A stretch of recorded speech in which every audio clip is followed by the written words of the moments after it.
오늘 이제 저희는 사순절을 지나가고 있습니다. 사순절을 지나가면서 저희는 지금까지 예수님께서 하셨던 말씀을 기준으로 해서 계속 말씀을 살펴보고 있습니다.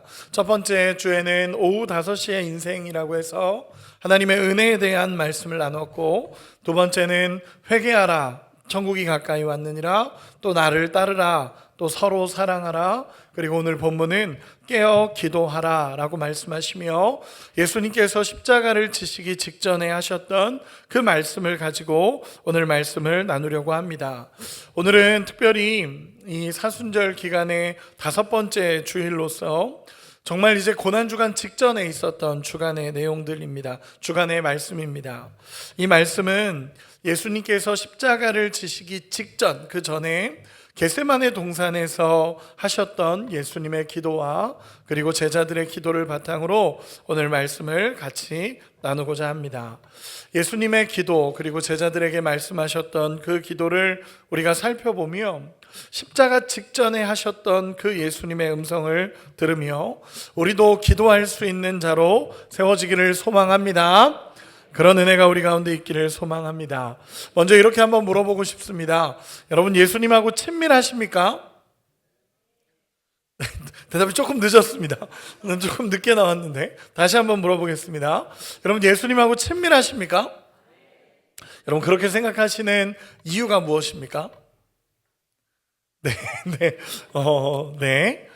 예수님도 여러분과 친밀하다고 생각하실 겁니다. 여러분 믿으시죠?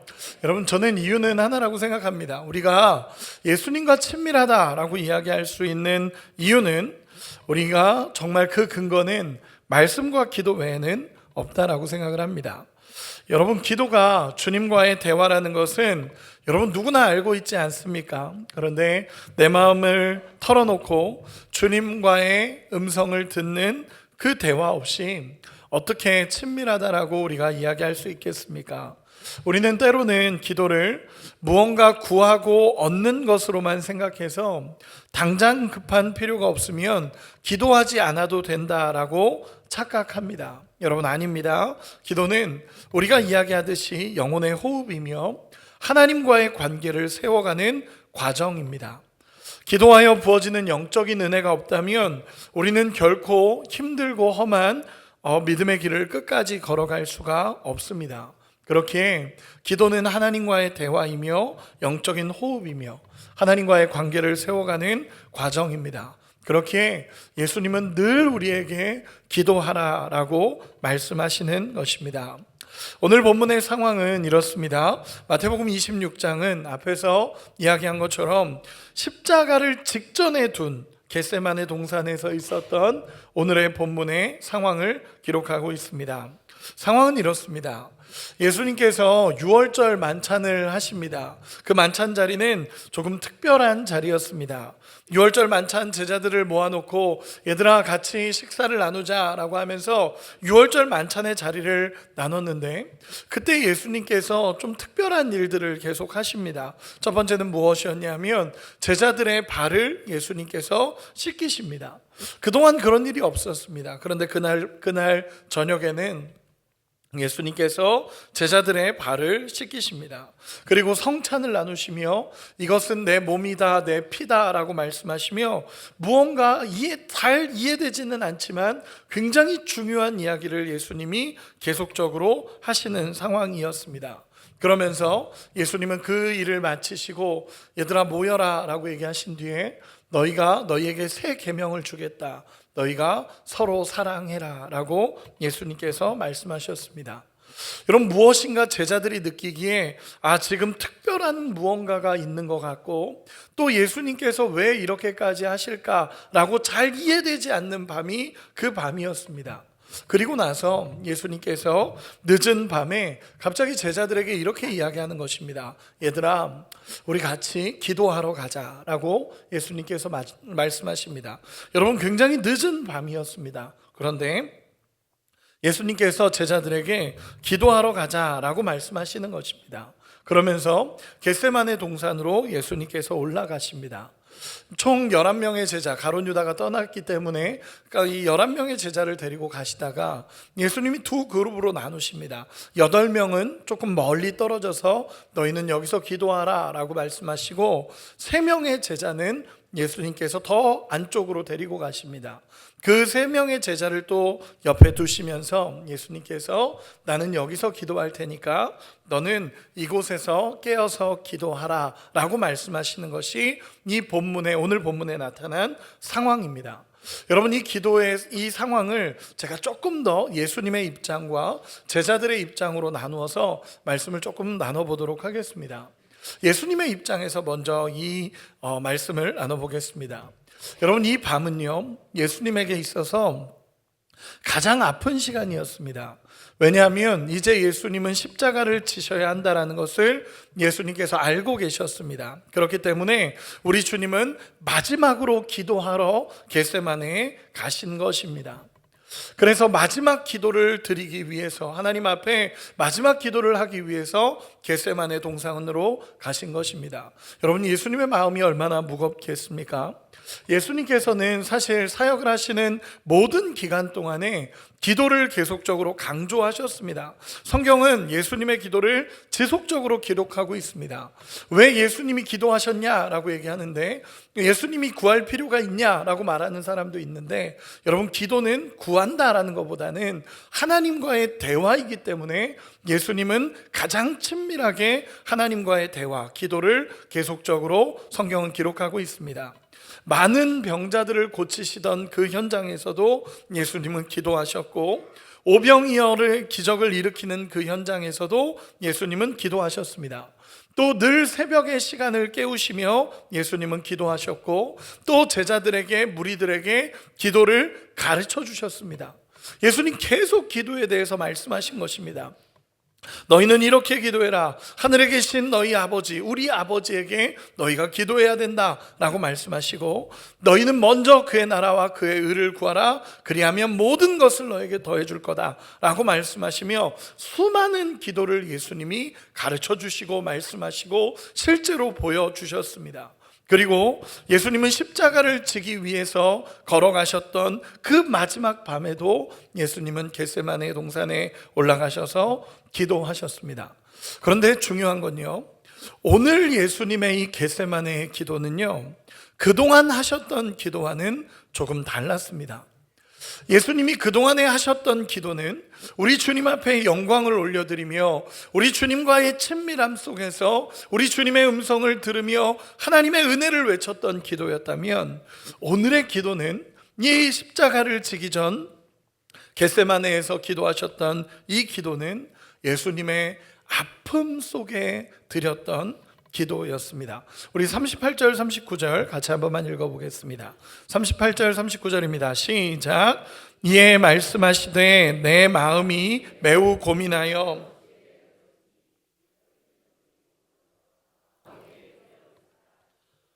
조금 나아가사 얼굴을 땅에 대시고 엎드려 기도하여 이르시되 내 아버지여, 만일 할만하시거든 이 잔을 내게서 지나가게 하옵소서. 그러나 나의 원대로 마시옵고 아버지의 원대로 하옵소서 하시고. 아멘. 예수님께서 이렇게 표현하시는 것입니다. 매우 고민이 되고 죽게 되었다라고 표현하시며, 예수님의 정말 간절한 기도의 모습을 예수님 말씀하십니다. 심지어 뭐라고 말씀하시냐면, 내 아버지여, 만일 할만하시거든 이 잔을 내게서 지나가게 하십시오 라고 예수님께서 기도하시는 것입니다. 저는 이 본문을 묵상하는데 이런 생각이 들었습니다. 왜 주님은 이 죽음 앞에서 두려워 보이실까? 라는 생각을 한 적이 있습니다. 오히려 나중에 제자들이 성령을 받고 순교할 때를 보면 두려움이 없습니다. 죽음에 대한 두려움도 없고, 죽음에 대한 두려움이 아니라 담대하게 이 생명을 걸고 복음을 전하다가 순교하게 됩니다. 그런데 오늘 본문에서의 예수님은 마치 꼭 죽음이 두려운 것 같은 느낌을 지울 수가 없는 겁니다. 여러분, 왜 그러셨을까요? 예수님은 왜 이 죽음이 두려운 것처럼 보여졌을까요? 여러분, 이유는 어렵지 않습니다. 어렵지 않게 성경에서 찾을 수 있습니다. 예수님께서 인간으로서의 죽음을 두려워하셨나? 여러분, 아닙니다. 예수님이 말씀하신 이 잔을 내게서 옮기시옵소서라고 말씀하시는 이 잔은 구약에서 얘기할 때 쉽게 얘기해서 죄에 대한 하나님의 진노를 표현하는 진노의 잔이었습니다. 그러다 보니까 우리 주님이 피하시고 싶었던 이 잔은 단순한 육체적인 고통이 아니라 온 인류의 죄를 짊어지고 하나님으로부터 철저히 단절받고 버림받는 그 영적인 고통과 아픔을 상징하는 것이었습니다. 그러니까 예수님은 자신이 겪는 아픔과 이 어려움이 인간적인 죽음의 아픔이 아니라 하나님과의 단절이고 영적인 고통이라는 것을 예수님 알고 계셨기 때문에 예수님은 하나님 앞에 나아가 이 잔을 옮길 수 있다면 주님, 하나님 옮겨주십시오 라는 기도를 하신 것입니다. 여러분, 예수님은 이 예수님께서 겪고 있는 아픔과 어려움을 하나님 앞에 숨기지 않으셨습니다. 솔직하게 하나님 앞에 나가셨고, 사실 이 기도는 하나님 앞에 가장 정직하고 친밀한 아들의 부르짖음이었습니다. 여러분, 예수님이 이렇게 기도하시는 겁니다. 그 아픔 가운데 우리 하나님과의 그 모든 죄를 짊어진, 인간의 모든 죄를 짊어지고 하나님 앞에 버림받고 단절되어지는 그 영적인 고통 앞에 예수님도 몸부림치셨다라는 것입니다. 그리고 그것을 하나님 앞에 솔직하게 나아갑니다. 가장 정직하고 가장 친밀한 아들의 부르짖음으로 예수님은 말씀하십니다. 그런데 예수님은, 우리가 이해해야 되는 것은 예수님은 이 기도에서 멈추지 않으시고 그리고 그 다음에 기도를 하십니다. 그 기도가 뭐냐면 나의 원대로 하지 마시고 아버지의 원대로 하십시오 라는 기도입니다. 여러분, 예수님의 기도입니다. 그 고통 중에 있었지만 하나님과의 그 끊어질 것 같은 그 고통, 죄로부터 버림받는 그 고통 속에 예수님이 계셨지만 그럼에도 불구하고 아버지의 원대로 되기를 원합니다 라고 하신 기도가 예수님의 기도입니다. 여기서 예수님께서는 우리에게 기도를 알려주십니다. 여러분, 기도는요, 내 소원을 이루기 위해서 하나님을 설득하는 것이 아니라 하나님의 뜻을 이루기 위해 내 뜻과 의지를 꺾는 것임을 예수님께서 알려주신 것입니다. 여러분, 그런 기도가 우리 가운데 있기를 소망합니다. 예수님은 이 기도를 3번이나 반복하셨습니다. 예수님은 3번이나 반복하시며 기도하며 하나님의 뜻을 구했습니다. 그리고 이 3번의 기도를 하는 과정 속에 예수님은 하나님께 모든 것을 맡겨드리고 믿음의 여정을 또다시 걸어가게 된 것이 예수님의 기도의 모습입니다. 이것이 예수님께서 하셨던 겟세마네의 기도의 모습이십니다. 그러면 시선을 조금 옮겨서 제자들에게로 시선을 옮겨보도록 하겠습니다. 예수님은 겟세마네 동산에 올라가기를 말씀하시며 제자들에게 가셔서 얘들아, 나랑 같이 기도하러 가자라고 예수님께서 말씀하십니다. 제자들은 그 밤에 예수님이 기도하자고 하시니까 알겠습니다 하고 따라 나섭니다. 앞에서 이야기한 것처럼 8명의 제자는 조금 멀리 두고 3명의 제자는 예수님이 데리고 더 깊은 곳으로 올라가십니다. 여러분, 이 3 제자는 베드로와 야고보와 요한이었습니다. 이 3 제자는요, 예수님의 특별한 사랑을 받았던 제자들입니다. 회당장 야이로의 딸이 살아나는 현장에도 있었고 변화산 사건에서도 예수님은 이 3명을 데리고 가셨습니다. 다른 제자들이 경험하지 못한 특별한 은혜의 현장에 있었던 제자들이 이 3명의 제자들이었습니다. 정말 핵심 제자들이죠. 그리고 예수님께서 정말 신뢰하셨던 제자들이었던 것 같습니다. 여기에다가 베드로 같은 경우는 어떻습니까? 6월절 만찬 자리에서 예수님 앞에 그렇게 고백합니다. 주님, 사람들이 다 예수님을 떠난다 하더라도 나는 우리 주님 떠나지 않습니다 라고 하면서 예수님 앞에 진심으로 사랑을 고백했던 제자들입니다. 그 제자들 3명을 데리시고 예수님이 가시다가 옆에 세워두시면서 예수님께서 그렇게 말씀하십니다. 얘들아, 여기서 깨어 있어라 라고 예수님께서 말씀하십니다. 우리 37절 38절 같이 한 번만 읽어보겠습니다. 같이 읽겠습니다. 시작. 베드로와 세베대의 두 아들을 데리고 가실새 고민하고 슬퍼하사 이에 말씀하시되 내 마음이 매우 고민하여 죽게 되었으니 너희는 여기 머물러 나와 함께 깨어 있으라 하시고. 아멘. 예수님께서 이렇게 말씀하시는 겁니다. 이 세 제자들을 데리고 가시면서, 정말 사랑하고 신뢰했던 그 세 제자를 데리고 가시면서 예수님께서 이렇게 말씀하십니다. 얘들아, 내가 마음이 너무 괴롭고 내가 마음이 너무 고민되고 내 마음이 죽게 되었으니 얘들아, 너희는 나와 함께 깨어 있어라 라고 요청하십니다. 여러분, 다른 게 아닙니다. 여기 머물러 나와 함께 깨어 있자 라고 예수님께서 말씀하신 것입니다. 여러분, 여기서 깨어 있으라는 것은 무엇이겠습니까? 예수님이 마음이 괴롭고 예수님이 어려우니까 얘들아, 나를 위해서 좀 기도해 줘라. 얘들아, 나를 위해서 좀 기도해 주고 나와 함께 옆에서 너희가 깨어서 함께 기도해 줘라 라고 예수님의 간절한 요청이었습니다. 사랑하는 주님이 제자들에게 깨어 있어 달라라고 이야기한 겁니다. 여기서 깨어 있으라라는 표현은 잠을 깨라라는 단어이기도 하지만 원어적으로 보면 정신을 차려라에 가깝습니다. 그러니까 쉽게 얘기해서 얘들아, 정신 바짝 차리고 지금 내가 기도할 텐데 너희도 나를 위해서 좀 기도해 줘라. 깨어 있어라. 정신을 바짝 차리고 있어라 라고 예수님께서 말씀하신 것입니다. 여러분, 한번 물어보겠습니다. 여러분이라면 예수님께서 얘들아, 깨어서 나와 함께 있자라고 하시면 여러분 깨어 있으실 거죠?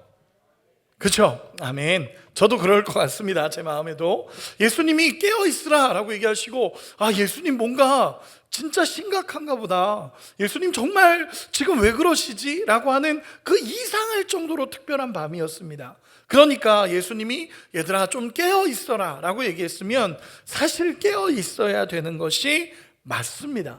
그런데 여러분, 제자들이 어떻게 되죠? 다 잠듭니다. 예수님이 첫 번째 기도하고 오셨는데 제자들은 다 자고 있는 겁니다. 여러분, 제가 한번 생각을 해봤습니다. 저도 제자들이 있거든요. 저도 제가 훈련시키는 제자들이 있고 목회자들이나 훈련시키는 제자들이 있습니다. 그 제자들에게 제가 마음이 너무 괴로워서 같이 가서 얘들아 좀 옆에서 기도해줘, 나는 가서 기도하고 올게, 그리고 열심히 기도하고 딱 돌아왔는데 제자들이 자고 있는 겁니다. 여러분, 그러면 어떨 것 같습니까? 잘 상상이 안 되십니까? 저 같으면, 제가 만약에 그런 상황이었으면 성경이 다시 기록이 됐을 겁니다. 뭐라고 할 거냐면 제자들이 잠들어 있더라, 이에 매우 치더라, 뭐 이런 식으로 성경이 잘못 다시 기록될 것 같습니다. 여러분, 정말 예수님 마음이 어떠셨을까라는 생각을 해봅니다. 저였다면 야, 너네 다 탈락이다 막 그렇게 얘기했을 것 같습니다. 그런데 우리 주님이 그 자리에 오셔서 참 마음이 괴로우셨을 겁니다. 그런데 그 제자들에게 이렇게 얘기하십니다. 우리 40절 41절 같이 한 번만 읽어보겠습니다. 시작. 제자들에게 오사 그 자는 것을 보시고 베드로에게 말씀하시되 너희가 나와 함께 1시간도 이렇게 깨어 있을 수 없더냐. 시험에 들지 않게 깨어 기도하라. 마음에는 원이로되 육신이 약하도다 하시고. 아멘. 예수님이 제자들에게 오셔서 그 자는 것을 보시고 예수님 말씀하십니다. 얘들아, 너희가 1시간도 나랑 깨어 있을 수 없느냐 라고 먼저 말씀하십니다. 여기서 1시간이라는 것은 진짜 시간을 이야기하는 것입니다. 1시간도 너희가 깨어있지 못하냐라고 예수님께서 말씀하십니다. 여러분, 이 제자들이 어떤 제자들이었죠? 자신들이, 특히나 오늘 말씀의 베드로는요, 나는 사람들이 다 예수님 버려도 나는 예수님 안 버립니다 라고 말했던 제자입니다. 여러분, 이게 거짓말이었을까요? 전 그렇게 생각하지 않습니다. 베드로의 진심이었습니다. 예수님 정말 사랑하는 베드로의 진심이었는데도 불구하고 그 자리에서 잠들어 버린 것입니다. 예수님이 그렇게 고민하면서 기도해달라고 얘기하셨고 그렇게 아픔 속에 예수님 말씀하셨는데도 그 자리에서 잠들어 버리는 게 베드로의 모습이었습니다. 그러면서 예수님께서 이렇게 이야기하십니다. 얘들아, 시험에 들지 않도록 너희가 기도해라 라고 말씀하십니다. 여러분, 이 말씀은 사실은 정죄하는 말씀이 아닙니다. 너희가 깨어 있어야 된다라는 것을 예수님께서 말씀해 주시는 것입니다. 예수님의 첫 번째 부탁은 얘들아 나와 함께 깨어 있자라는 부탁은 예수님을 향한 중보기도의 요청이었습니다. 그런데 지금 두 번째, 예수님이 첫 번째 기도를 하고 오셔서 두 번째 그들에게 말씀하실 때의 말씀은 예수님 본인을 위한 것이 아니라 이 제자들을 위해서 너희가 기도해야 된다라고 얘기하시는 것입니다. 그게 무엇이냐면 얘들아 시험에 들지 않도록 깨어 기도해야 된다라고 예수님께서 말씀하시는 것입니다. 여러분, 이 말씀은 사실 굉장히 중요합니다. 여러분, 시험이라는 것이 무엇입니까? 여기서 시험이라는 단어는 페이라스모스라는 단어를 쓰는데, 이 단어는 신앙의 정체성을 흔드는 위기라고 할 때 쓰이는 단어입니다. 쉽게 얘기해서 사단이 우리의 마음과 우리의 신앙을 무너뜨리도록 그렇게 찾아오는 것을 시험이라고 얘기합니다. 그런데 예수님께서 얘기하시는 건 뭐냐면 너희가 시험에 들지 않도록 깨어 기도해야 된다라고 말씀하시는 것입니다. 이 말씀은 사단이 너희를 언제든지 흔들고 너희의 신앙이 무너질 수 있도록 유혹할 것이기 때문에 얘들아 깨어 기도해야 된다라고 예수님 말씀하시는 것입니다. 조금 더 쉽게 표현해서 예수님이 알고 계신 겁니다. 이렇게 해서는 결국 흔들리고 결국 무너질 거라는 걸 예수님이 알고 계신 것입니다. 이렇게 해서는 믿음을 지킬 수 없다라는 것을 예수님이 알고 계시니까 제자들에게 부탁하시며 말씀하시는 겁니다. 얘들아 깨어 기도해라. 시험에 들지 않도록 깨어 기도하라 라고 예수님께서 말씀해 주시는 것입니다. 물론 예수님께서는 그럼에도 불구하고 그들의 연약함을 아셨습니다. 그래서 그 뒤에 이렇게 말씀하십니다. 너희가 마음은 원이로되 육신이 약하도다 라고 말씀하십니다. 그런데 여러분, 이 말씀을 잘 이해하셔야 됩니다. 히브리서 4장 15절에 보면 우리에게 있는 대제사장은 우리의 연약함을 동정하지 못하실 리가 아니요 라고 기록을 합니다. 즉 주님은 우리의 연약함을 아시고 그 연약함을 동정하지 못하실 분도 아닙니다. 그러다 보니까 예수님이 책망하시는 말씀은 아닙니다. 그러나 여러분, 이 말씀을 오해하시면 안 됩니다. 마치 우리가 육신이 약할 때는 괜찮나 보다 하는 이런 이해로서 이 말씀을 받을 수 있는 것이 아니라 예수님이 이렇게 얘기하시는 겁니다. 그럼에도 불구하고 육신의 연약함이 있지만 기도하기를 원하신 예수님의 말씀이 이 말씀입니다. 깨어 기도해야만 믿음이 흔들리지 않고 깨어 기도할 때 시험에 들지 않기 때문에 예수님이 기도를 요청하시면서 처음 기도는 예수님 본인을 위한 기도를 요청하셨지만 지금 두 번째 기도의 요청은 이제는 그들에게 너희가 시험에 들지 않도록 깨어 기도해야 된다라고 말씀하시는 것입니다. 무너지지 않도록 기도하라는 것입니다. 여러분, 기도하지 않으면 무너진다라는 것, 기도하지 않으면 결국 믿음의 길을 걸어갈 수 없다라는 걸 예수님께서 아시기 때문에 예수님은 이렇게 이야기하시는 것입니다. 여러분, 죽기까지 따르겠다라고 마음을 먹어도 기도하지 않으면요, 연약한 육신이 그 시험을 이겨낼 수가 없습니다. 그렇기에 예수님은 깨어 기도하라라고 말씀하시는 것입니다. 여러분, 기도하는 은혜가 있기를 소망합니다. 우리 옆 사람에게 한 번만 이렇게 축복합시다. 기도합시다. 깨어 기도합시다.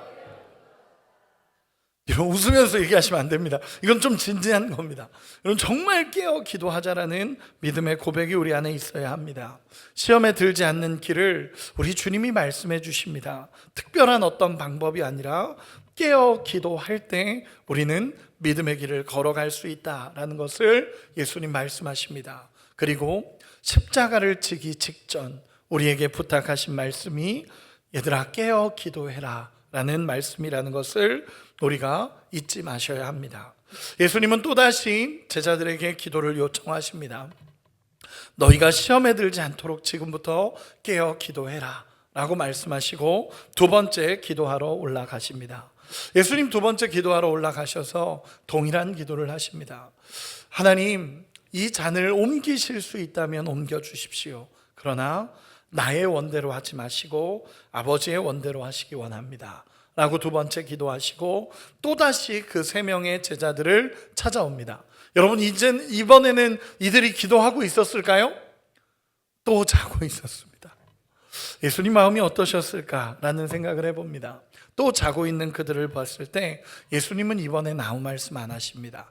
그리고 다시 세 번째 기도하러 올라가십니다. 그리고 마지막 기도를 마치십니다. 동일한 기도를 했다라고 성경은 기록을 하고 있습니다. 동일하게 예수님은 기도하시고 나서 마치신 후에 내려오십니다. 그리고 나서 이 기도를 마치고 내려오신 예수님의 모습은 처음에 아픔 속에 외치셨던 예수님의 모습이 아닙니다. 46절에 보면 일어나라 함께 가자 라고 말씀하시며 이제는 담대하게 십자가를 지기 위해서 예수님이 걸어가십니다. 기도하는 가운데 하나님 앞에 모든 뜻을 맡겨드린 겁니다. 기도하는 가운데 하나님의 뜻을 이루기 위한 담대함이 생기고 이 길을 걸어가기 위해서 걸어가시는 것입니다. 예수님은 이제 기도하시고 십자가의 길을 향해 걸어가십니다. 여러분, 저는 이 말씀을 보며 깨닫습니다. 기도해야만 십자가의 길을 걸어갈 수 있고 정말 기도할 때 이 믿음으로 담대하게 십자가의 길을 걸어갈 수 있다라는 것입니다. 예수님은 기도하셨습니다. 그리고 이 겟세마네 밤에 예수님은 끝까지 하나님 앞에 기도하며 그 두려웠던 밤에 기도하실 때에 마음의 담대함과 믿음으로 이 길을 다시 걸어가시는 예수님의 모습이 그대로 나타나는 것이 오늘 본문의 이야기입니다. 여러분, 이렇게 한번 물어보겠습니다. 여러분, 두려움 속에 하나님 앞에 기도했던 적이 있으시죠? 아멘. 여러분, 이건 대답하실 수 있잖아요. 여러분, 기도하시면서 두려움 속에 하나님 앞에 나가셨던 경험 있으시죠? 여러분, 다 있으실 겁니다. 저도 있었습니다. 하나님 앞에 정말 두렵고 힘들었던 밤, 그리고 정말 그 아픔이 있어서 하나님 앞에 나갔던 시간들이 있습니다. 그때마다 주셨던 하나님의 은혜를 저는 기억합니다. 제가 우리 교회 부임하고 나서 한참 고민이 됐던 시간들이 있었습니다. 오해하지 마시기 바랍니다. 제가 목회자로서 살아가다 보니까 목회가 때로는 제가 원하는 대로 잘 되지 않을 때도 있고 또 고민이 많아질 때도 있습니다. 그리고 목회를 하다 보면 정말 쉽지 않구나라고 느껴질 때도 참 많이 있습니다. 그때마다 목회자로서 뭐 해야 될까 하다가 여러분, 할 수 있는 게 뭐가 있겠습니까? 기도의 자리를 찾는 것 외에는 없습니다. 그리고 기도의 자리를 찾으면요, 여러분, 참 신기한 것은 정말 고민이 있고 어려움이 있고 마음에 두려움이 있어서 기도의 자리로 나가서 주님하고 부르짖는데 그 기도하는 가운데 정말 상황이 바뀐 것도 하나도 없고 환경이 바뀐 것도 없는데 하나님이 주시는 그 감당하지 못할 평안함, 그리고 우리 주님이 함께 하시지 라는 이 한마디면 다 끝나버리는 하나님 앞에서 주시는 은혜와 위로가 있습니다. 그때마다 겪게 되는 하나님의 평강이 다시 일어나게 하고 또 믿음의 길을 걷게 하는 것입니다. 언젠가는 이 밤에 하나님 앞에 나온 적이 있습니다. 밤에 나와서 기도하는데 밤에 나와서 아무도 없지 않습니까? 그러니까 혼자서 하나님 앞에 막 부르짖으면서 기도했던 시간들이 있습니다. 2시간이라는 시간이 진짜 기도가 끝나고 났는데 훌쩍 갔는데, 기도하고 났는데 주시는 그 넘치는 하나님의 평강, 그 넘치는 하나님의 위로가 그 마음에 쏟아부어지기 시작하니까 정말 하나님이 내 인생을 함께 하시는구나, 하나님이 이끌어 가시는구나, 이 믿음의 담대함이 생기니까 또다시 믿음으로 길을 걸어갈 수 있는 겁니다. 여러분, 우리의 인생이 마찬가지입니다. 우리 주님이 이야기하시는 것이 무엇이겠습니까? 시험에 들지 않도록 깨어 기도하라 라고 말씀하시는 이 예수님의 음성이 무엇이겠습니까? 기도하지 않으면 무너질 수밖에 없고 기도하지 않으면 시험에 들 수밖에 없기 때문에 예수님은 끝까지 기도하라 라고 말씀하시는 것입니다. 이것이 십자가 지시기 전 우리 주님이 우리에게 말씀하신 기도의 요청이셨습니다. 예수님 기도하셨습니다. 3번이나 엎드려 기도하셨습니다. 그리고 담대하게 일어나서 제자들을 향해서 얘들아, 이제 함께 가자, 때가 되었다라고 하시면서 예수님은 담대하게 나아가십니다. 여러분, 오늘 겟세마네의 이 기도는 우리에게 무엇을 요청하겠습니까? 예수님은 오늘도 우리에게 동일하게 이야기하시는 한마디입니다. 깨어 기도해라 라는 말씀이십니다. 여러분, 이 기도는요, 오늘 우리를 향하는 음성입니다. 예수님께서 우리에게도 동일하게 말씀하시는 한 가지가 있다면 깨어 기도하라 라는 것입니다. 저는 기도를 참 많이 강조하는 목사입니다. 여기도 적혀 있죠. 온 힘을 다해 기도하는 교회. 저는 정말 기도하는 교회가 되기를 소망합니다. 늘 기도하자라고 외치고 새벽을 깨우자라고 그렇게 외치고, 그리고 정말 하나님 앞에 나와서 기도합시다 라고 외칩니다. 그런데 제가 그렇게까지 외치는 이유는 딱 하나입니다. 우리 주님이 그렇게 기도하셨고, 주님이 그렇게 우리에게 기도를 가르쳐 주셨고, 기도할 때 하나님의 역사가 일어난다라고 말씀하셨고, 기도 없이는 우리가 믿음의 길을 걸어갈 수 없다라고 말씀하셨기 때문에, 여러분, 기도가 없이는 절대로 믿음의 길을 걸어갈 수 없다라고 우리 주님이 말씀하십니다. 그렇기에 우리는 기도해야 합니다. 여러분, 기도는 영적인 영역이기도 하지만 지혜로운 영역이기도 합니다. 왜냐하면 우리 하나님이 함께 하시면 모든 것을 가능케 하시고 또 하나님께서 이루어 가신다는 것을 알기 때문에 기도는 영적인 능력이기도 하지만 주님께 모든 것을 맡겨드리는 지혜의 영역이기도 하다라는 것입니다. 오늘 말씀을 정리하며 우리 주님이 오늘 깨어 기도하라라고 말씀하신 것이 무엇인지 세 가지 정도로 정리해 보도록 하겠습니다. 여러분, 첫 번째는 무엇이냐면요, 깨어 기도함의 출발은요, 나의 나약함을 인정하는 것입니다. 여러분, 이것이 무엇이냐면요, 베드로는 자기가 다 할 수 있을 줄 알았습니다. 확신하며 이야기했습니다. 주님, 다른 사람들이 다 예수님 떠나도 저는 떠나지 않을 겁니다. 여러분, 베드로 진심의 고백이었습니다. 거짓말 고백 아닙니다. 진심으로 한 고백입니다. 그런데 아무리 뜨거운 진심이어도 기도하지 않으면 결정적인 순간에 예수를 부인하고 비참한 실패가 된다라는 것입니다. 여러분, 우린도 때로는 자신할 때가 있습니다. 언제나 나는 믿음의 길을 걸어갈 수 있다라고 자신할 때도 있습니다. 그런데 여러분, 기도하지 않으면 정말 순식간에 무너지는 게 우리의 모습입니다. 여러분, 예수님께서 우리에게 마음은 원이로되 육신이 약하도다 라고 말씀하십니다. 이 말씀은 책망하시는 말씀은 아닙니다. 진단하시는 겁니다. 그런데 그럼에도 불구하고 우리의 마음이 아무리 원해도 우리가 기도하지 않으면 절대로 주님의 뜻대로 살아낼 수 없다라는 것을 예수님께서 말씀해 주시는 것입니다. 그러니까 너희가 마음은 원이로되 육신이 약하도다 라고 말씀하시면서도 시험에 들지 않도록 얘들아 깨어 기도해야 된다 라고 말씀하시는 것입니다.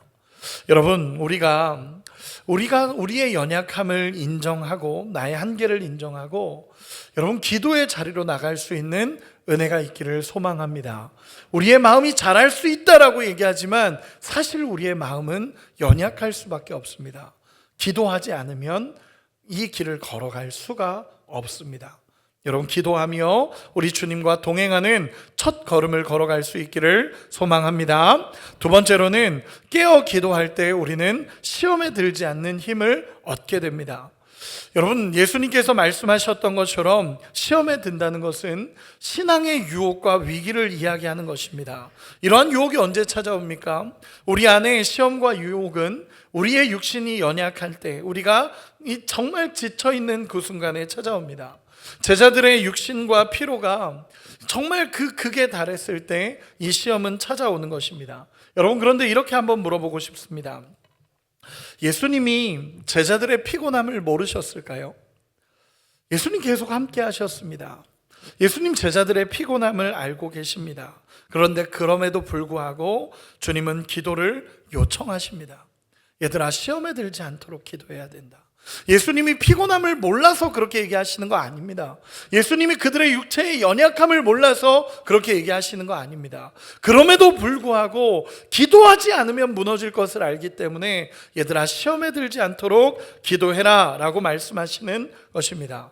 여러분, 우리의 입술에서, 우리의 마음에서 기도하기 어려운 환경을 찾아내는 것을 끊어내시기를 소망합니다. 이래서 기도하기 어렵고 저래서 기도하기 어렵고 오늘은 피곤해서 안 되고 내일은 바빠서 안 되고, 여러분 언제 기도하시겠습니까? 우리 주님이 기도하라라고 말씀하신 것은요, 상황과 환경을 몰라서 그렇게 얘기하시는 게 아니라 그럼에도 불구하고 기도해야만 살기 때문에 우리 주님이 말씀하시는 것입니다. 여러분, 그런 은혜가 우리 가운데 있기를 소망합니다. 저는 저희 어머니께서 교회를 개척하셨습니다. 저희 어머니께서 교회를 개척하시고 나서 개척은 하셨는데 개척 멤버가 있는 것도 아니고 그냥 예수님 한 분 딱 붙잡고 우리 어머니께서는 개척을 하신 겁니다. 개척 멤버들이 있으면 조금이라도 괜찮았을 텐데 개척 멤버는 저였습니다. 저 하나였습니다. 저 하나 데리고 어머니께서 개척을 하셨습니다.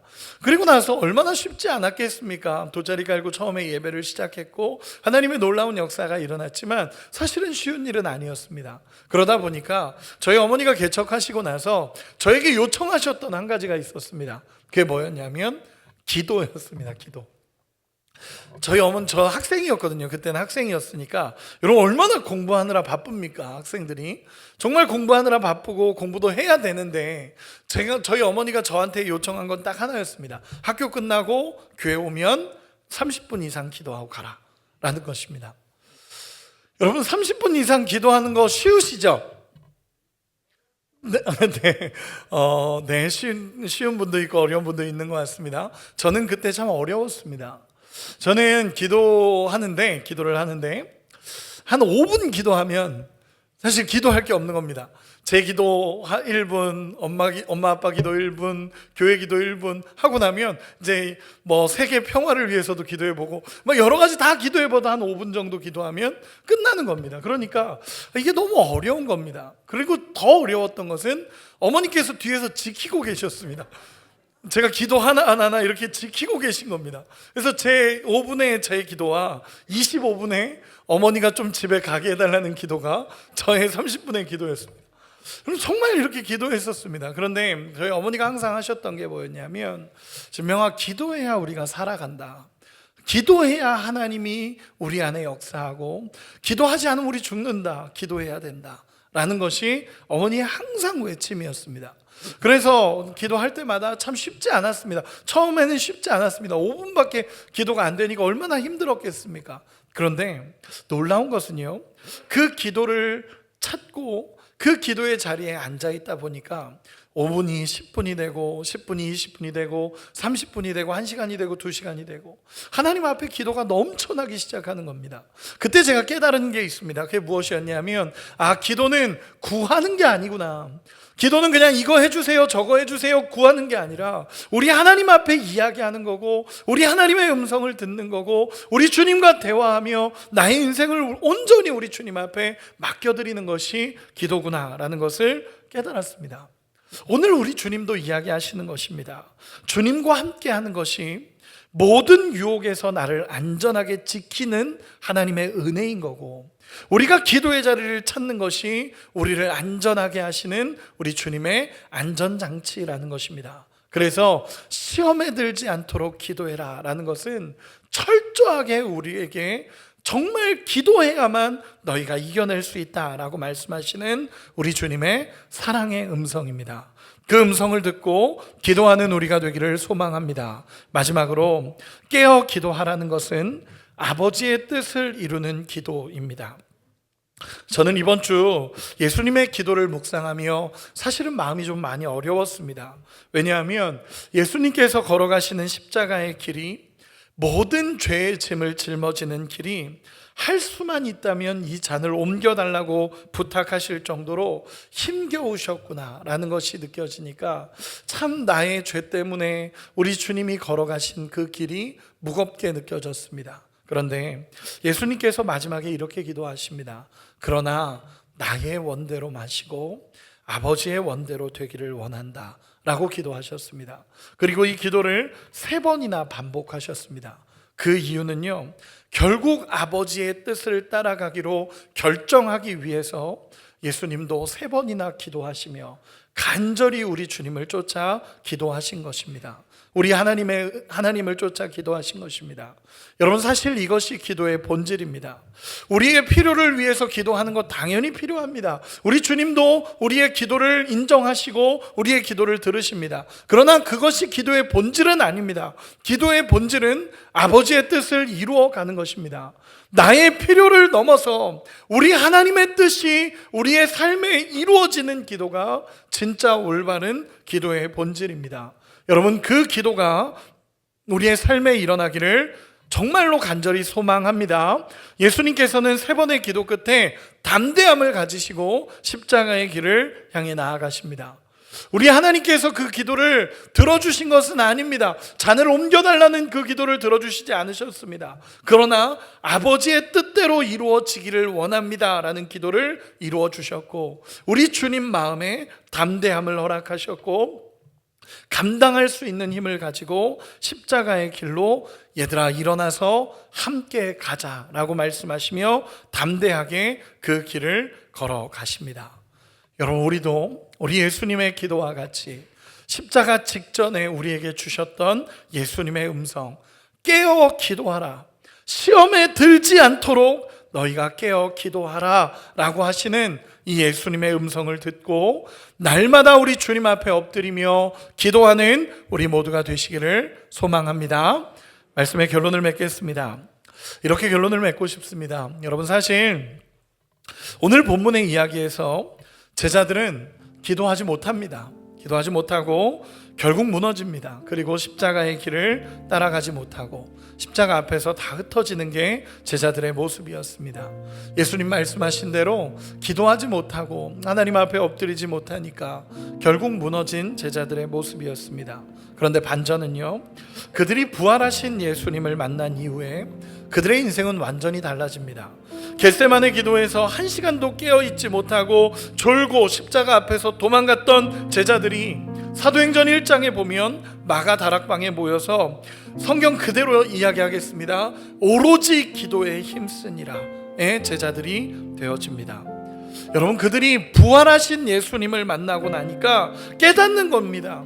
자신들을 대신해서 겟세마네에서 그렇게 피땀 흘리며 기도하셨던 예수님의 기도가 깨달아지고, 왜 그들에게 그렇게까지 기도하라고 하셨는지 그 예수님의 음성이 깨달아지고, 그리고 마침내 십자가에서 승리하시고 부활의 능력을 보여주신 그 은혜를 경험했기 때문에 그들은 기도의 자리에 설 수 있는 것입니다. 여러분, 우리도 마찬가지 아닙니까? 우리 주님을 만났고 부활하신 예수님을 경험했습니다. 그렇다면 우리에게 주님이 말씀하시는 깨어 기도하라, 시험에 들지 않도록 깨어 기도하라 라는 이 말씀을 붙잡고 여러분, 기도할 수 있는 우리가 되기를 소망합니다. 여러분, 기도하십시오. 진심을 다해 하나님 앞에 나가서 기도하십시오. 우리는 예수님의 십자가와 부활을 믿는 자입니다. 그렇기 때문에 깨어 기도하라라는 이 예수님의 명령이 우리에게는 확실한 소망의 명령입니다. 여러분, 정말 예수님이 말씀하신 대로 우리가 기도할 때 이 시험에서 이겨나갈 수 있고, 기도할 때 믿음의 길을 걷게 하시는 우리 하나님의 약속입니다. 가장 힘든 자리가 기도의 자리라는 것 알고 있습니다. 가장 어려운 자리가 기도의 자리인 것처럼 우리도 알고 있습니다. 그러나 가장 확실하고 가장 우리 인생에 필요한 자리가 기도의 자리입니다. 우리 주님 말씀하신 대로 여러분, 깨어 기도합시다.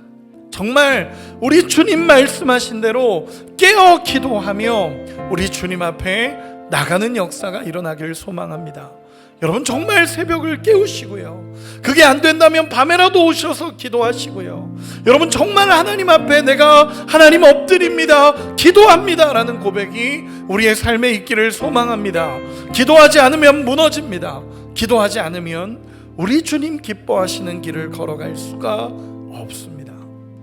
여러분, 기도함으로 우리 주님과 동행하며 날마다 우리 주님 붙잡고 나갈 수 있는 은혜가 우리의 삶에 부어지기를 예수님의 이름으로 축원합니다. 우리 마지막으로 옆 사람에게 이렇게 축복합시다. 깨어 기도합시다. 아멘. 우리 이 시간에 같이 찬양하고 기도하겠습니다.